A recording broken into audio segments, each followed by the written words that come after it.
গল্প আসলে একেবারে চেনা একটা গল্প।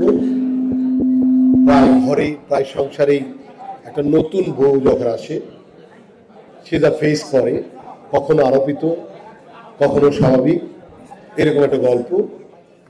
নতুন বউয়ের জায়গা তৈরি করা আসলে একটা স্ট্রাগল করা সবার পক্ষে সম্ভব হয় না। ভদ্রমেয়েরা নির্যাতিত হয়ে যায়, আবার যারা একটু দুষ্ট কিসিমের সাহসী তারা জায়গা করে ফেলে, বাসর ঘরে বিরাম করে ফেলে। আর এই বিষয়ে বলতে চাই যে এই নতুন ভোটে যে আসলো সেও একদিন শাশুড়ি হবে, তারও ক্যারেক্টার একই রকম হবে।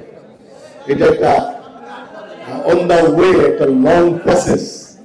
যে নতুন বউ আসছে, নতুন বউয়ের মধ্যে এখন আমরা দেখতে পারবো যে প্রাসঙ্গিক তাকে কেন্দ্র করে বিভিন্ন ক্যারেক্টার ইন করেছে।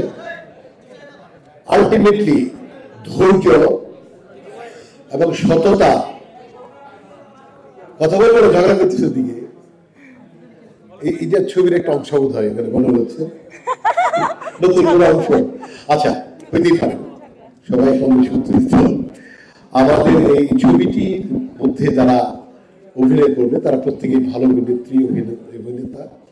আর যারা ডিরেক্টর টিম তো দেখতে পাচ্ছেন, 10 জন ডিরেক্টরের টিমে, এদের সাথে কাজ করে একটা ভয়ানক আইডিয়া হবে আমাদের। তো আর সবচেয়ে বড় জিনিস যে এই ছবিটি দেখলে যদি অন্তত 1 লক্ষ মানুষ, 1000 মানুষ, 100 মানুষ, একজন মানুষও মোটিভেট হয়, চেঞ্জ হয়, নিজের কাছে ফেরে, অর্থাৎ যে এইরকম একটা স্ত্রী আমার সন্তান একদিন আরেকজনের বউ হবে, তাই না? এটা যদি মাথায় রাখে, এই বউটি যে আসলো তার প্রতি যদি খুব আন্তরিক হয়, বউ মেয়ে যদি অন্য সংসারে গেলে তখন বউ হিসেবে ট্রিট করা যাবে না, তাকে মেয়ে বলতে হবে, সেরকম নিজেরও তাই। এটা যদি আমাদের সব ঘরে ঘরে চর্চা হয়, বউ আর মেয়ে যদি সত্যি এক হয়, তাহলে বউদের স্ট্রাগল থাকবে না, কষ্ট থাকবে না।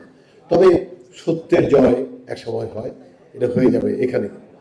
যাই হোক, আমি শিল্পী সমিতির পক্ষ থেকে আমি অ্যাক্টিং প্রেসিডেন্ট হিসাবে এই বউ টিম এবং বন্ধুরা, সাংবাদিক বন্ধুরা যারা সারাক্ষণ আমাদের নিয়ে হাইলাইট করেন, আমাদের চেনেন, মানুষ আমাদের চেনে, আমাদের সম্মানিত করেন, সবাইকে অনেক শুভেচ্ছা, অনেক অনেক সৌভাগ্যবান, অনেক ভালোবাসা। সবাইকে ধন্যবাদ।